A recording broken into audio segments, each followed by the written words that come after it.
ETV అభిరుచి ప్రేక్షక మహాశయులందరికీ మన cow and calf rice brand super chef వంటకానికి స్వాగతం సుస్వాగతం.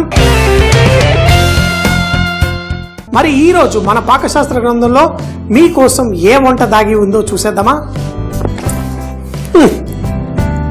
డోనట్స్ అనగానే పుస్తకం మూసేయచ్చు. మనం తీయగా బ్రేక్ఫాస్ట్ లో డోనట్స్ అని అమెరికాలో ఎక్కువగా సర్వ్ చేస్తూ ఉంటారు. ఇప్పుడు హైదరాబాద్ లో కూడా డోనట్ షాపులు చాలా వచ్చేసాయి. కానీ మన తెలుగు వాళ్ళ డోనట్స్ ఏంటి అంటే మన గారెలే. చక్కగా పొద్దున్నే వేడిగా మన గారెలు చేసుకొని చక్కగా ఎంజాయ్ చేస్తాం. మరి మనం గారెలు అంటాం, కొంతమంది వడలు అంటారు.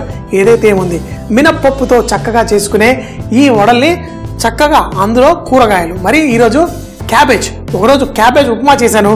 ఈరోజు క్యాబేజ్ తోటే ఈ వడలు చేసుకుందాం. ఉల్లిపాయలు వేసుకుంటే చాలా బాగుంటుంది, అందరికీ ఇష్టమే. కానీ క్యాబేజ్ వేసుకుంటే కూడా మంచి పౌష్టిక విలువలు వస్తాయి. మరి దాన్ని వడ రూపంలో ఎలా చేసుకోవాలో ఈరోజు చూసేద్దామా?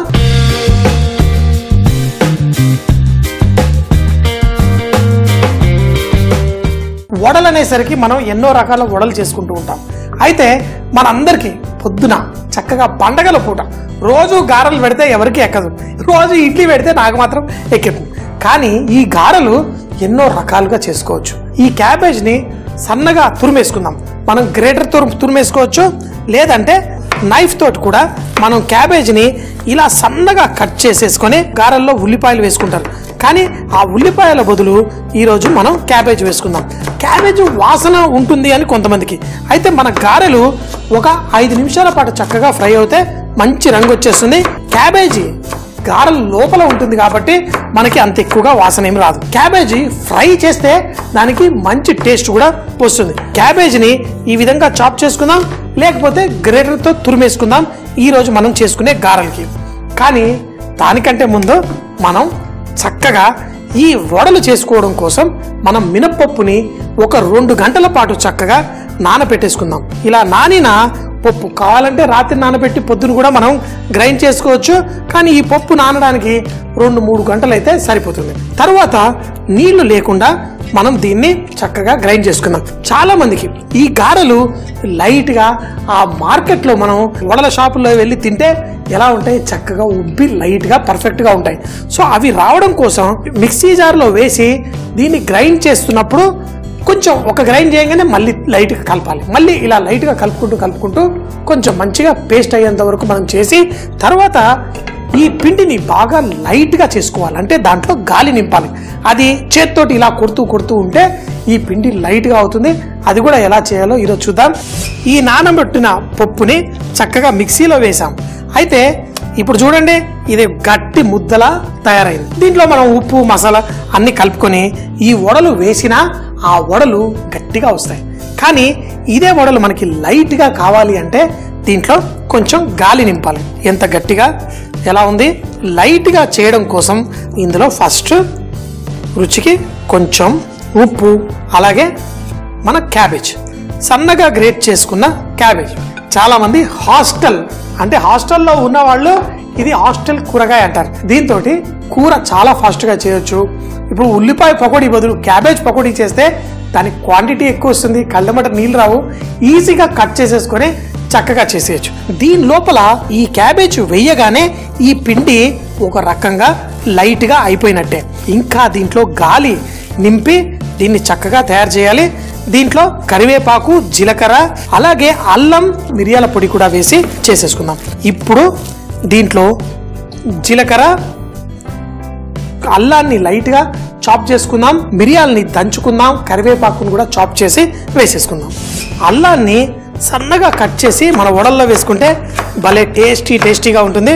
అల్లం,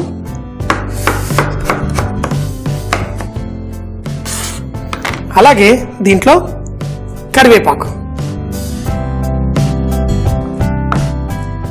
అయితే ఇందులో మీరు ఇంగువ ఏం వేసుకోవాలన్నా వేసుకోవచ్చు. కానీ అవన్నీ కాకుండా సింపుల్గా మనం చేసేసుకుందాం. కొన్ని మిరియాలు కూడా వేసి లైట్గా దంచి, ఎందుకంటే ఈ మిరియాలతోటి మన వడలు భలే టేస్టీగా ఉంటాయి. అందులో క్యాబేజీ వడలు మిరియాలు కూడా చక్కగా దంచేసుకున్నాను. ఇప్పుడు ఈ మిరియాల పొడి, దీంట్లో అల్లం, కరివేపాకు వేసేసాం. ఇప్పుడు ఈ పిండిని లైట్గా ఎలా చేయాలో చూద్దాం.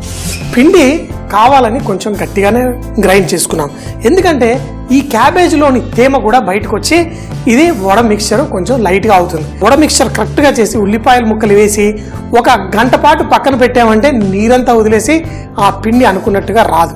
అందుకని కొంచెం గట్టిగా చేసుకున్నాను. ఇప్పుడు నీళ్లు దీంట్లో వేసుకొని దీన్ని లైట్గా తయారు చేసేసుకుందాం. చూడండి, చెయ్యి ఇలా ముంచుకుందాం. అప్పుడు ఈ పిండిని దీంట్లో ఇలా అంటే గాలి నిండుతుంది. ఇది భలే టేస్టీగా తయారవుతుంది. ఇదే విధంగా కొంచెం నీళ్లు వేసుకుంటూ ఈ పిండిని లైట్గా తయారు చేసుకుందాం. ఇలా ఒక 5 నిమిషాల పాటు చేత్తోటి మర్దన, మనం మామూలు వడలు కూడా చేసుకునేటప్పుడు ఇలా చూడండి, ఈ వేలతో ఇలా అన్ని ఇలా చేస్తూ ఒక 4-5 నిమిషాల తర్వాత పిండి కరెక్ట్గా ఉంటుంది. ఇలా నీళ్ళల్లో మనం దీన్ని వేస్తే పైకి తేలాలి, అప్పుడు ఇది కరెక్ట్గా అయినట్టు. సో అంతవరకు మనం ఇలా మర్దన చేస్తూనే ఉన్నాం. ఇలా చేత్తో చక్కగా తీసి ఇలా నూనెలో వేసిన వెంటనే అవి లైట్గా పైకి తేలినాయి అంటే అప్పుడు పిండి కరెక్ట్గా ఉన్నట్టు.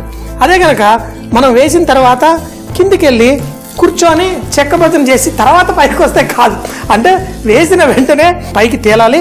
అప్పుడు మన వడలు లైట్గా, అంటే మనకి చక్కగా రెస్టారెంట్లో గారెలు ఎలా లైట్గా ఉంటాయి. అందులో క్యాబేజ్ కూడా వేసాం.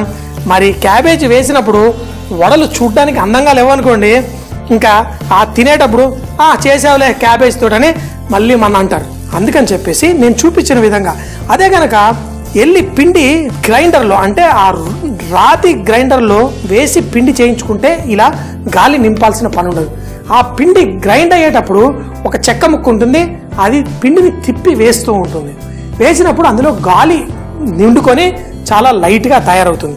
మన ఈ చేసుకున్న మిక్సీ జార్లో, అంటే మన ఇంట్లో ఉన్న మిక్సీ జార్లో ఆ తిప్పి వేయదు కాబట్టి పిండి అలా లైట్గా రాదు. ఇప్పుడు నేను చూపించిన విధంగా దాంతో చక్కగా కొంచెం చెమ్మ చెక్క ఆట ఆడాలి. అంటే ఈ పిండి తీసుకొని దాంట్లో ఇట్లా చెమ్మ చెక్క ఆట ఆడితే ఈ పిండిలో గాలి చక్కగా నిడుతుంది. చెమ్మ చెక్క చారడిసి మొక్క చెమ్మ చెక్క, నాకు మొత్తం పాట రాదు కానీ వస్తే మొత్తం పాడేసాడు. అప్పుడు ఈ గారెలు చక్కటి రంగులో, తర్వాత ఈ చేతిని మళ్ళీ ఇలా నీళ్ళల్లో ముంచుకొని ఇలా పిండిని ఇలా చేతిలో తీసుకొని చక్కగా ఒక వేలుతోటి ఒక చిల్లు చేసి ఇలా వేసేసుకుందాం. ఆ గారెలు పైకి తేలి చక్కగా లైట్గా పర్ఫెక్ట్గా తయారవుతాయి. మంచి రంగు వచ్చేంత వరకు ఈ వడలు ఫ్రై చేసుకుందాం. చాలా తేలిగ్గా లైట్గా, ఏంటి అసలు ఇంత పర్ఫెక్ట్గా మన క్యాబేజీ వడలు వచ్చేసాయి. ఈ క్యాబేజీ వడలే కాదు, మీరు ఏ వడైనా చక్కగా ఈ విధంగా చేసుకోవచ్చు. మరి మిగిలిన పిండితోటి మిగతా గారెలు కూడా రెడీ చేసేసుకుందాం. కావాలంటే చిట్టిగా మీకు కావాల్సిన సైజులో కూడా మనం చేసుకోవచ్చు. చక్కగా పిండి ఇలా చేసేసుకొని వేడిగా మీకు నచ్చిన చట్నీతోటి ఎంజాయ్ చేయండి. గారెలు రెడీ అయిపోయాయి. చాలా లైట్గా, అంటే ఇలా చేత్తో పట్టుకుంటే అల్కగా మనకి పర్ఫెక్ట్గా. మీకు కావాల్సిన పచ్చడితోటి చక్కగా దీన్ని ఎంజాయ్ చేయండి. మరికొన్ని ఈ క్యాబేజ్ వేసి ఈ అద్భుతమైన గారెలు రెడీ చేసుకున్నాం. మరి తిని చూస్తే కానీ కదా తెలియదు మనకి రుచి ఎలా ఉందో. మరి తినేద్దామా? క్యాబేజ్తో చేసిన ఈ వడలు పర్ఫెక్ట్గా ఎప్పుడు అంటే ఇలా మనం వాటిని ముక్కలుగా విరగొట్టినప్పుడు ఇందులో చక్కగా ఆ గాలి చిన్న చిల్లులు మనకు కనిపిస్తూ ఉండాలి. మళ్ళీ చేతికి నూనె కూడా ఎక్కువ అంటకూడదు. అప్పుడు మన ఈ వడలు పర్ఫెక్ట్గా ఉన్నట్టు.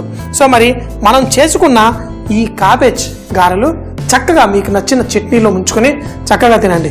ఎప్పుడు మామూలు వడల కంటే అప్పుడప్పుడు ఇలా వెరైటీ, మరి మంచి సువాసన కూడా వస్తుంది మన ఈ క్యాబేజ్ గారెలు. చక్కగా చేసుకోండి, తినండి. పైన కరకరలాడుతూ లోపల సాఫ్ట్గా పర్ఫెక్ట్గా చక్కగా ఉన్నాయి. సో మరి ఎప్పుడు చెప్తూ ఉంటాను కదా, బీ రిచ్ ఇన్ కుకింగ్, అంటే వంటల్లో శ్రీమంతులు అవ్వండి. ప్రతిరోజు చక్కగా అద్భుతమైన వంటలు తిని జీవితాన్ని ఆస్వాదించండి. సూపర్ అంటే సూపర్ అని నేను ఎంజాయ్ చేసేస్తున్నా. మీరు కూడా చేసుకోండి, తినండి. సూపర్ అంటే సూపర్ అని.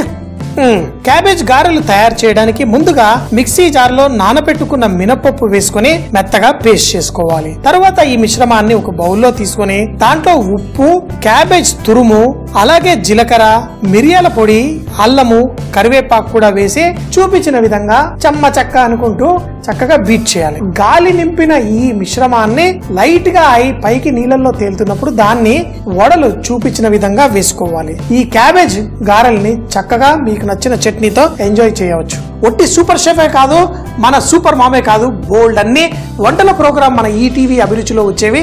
మీరు యూట్యూబ్ లో ఈటీవీ అభిరుచి ఛానల్, అలాగే ఫేస్బుక్ లో కూడా ఈటీవీ అభిరుచి ఛానల్ ని మీరు లైక్ చేసి ఈ ప్రోగ్రామ్స్ మళ్ళీ మీకు తీరికున్నప్పుడు మన ఇంటర్నెట్ ద్వారా చూసుకోవచ్చు. తప్పకుండా చూడండి. మరి ఈటీవీ అభిరుచి వంటలు మరింత ఎంజాయ్ చేయండి.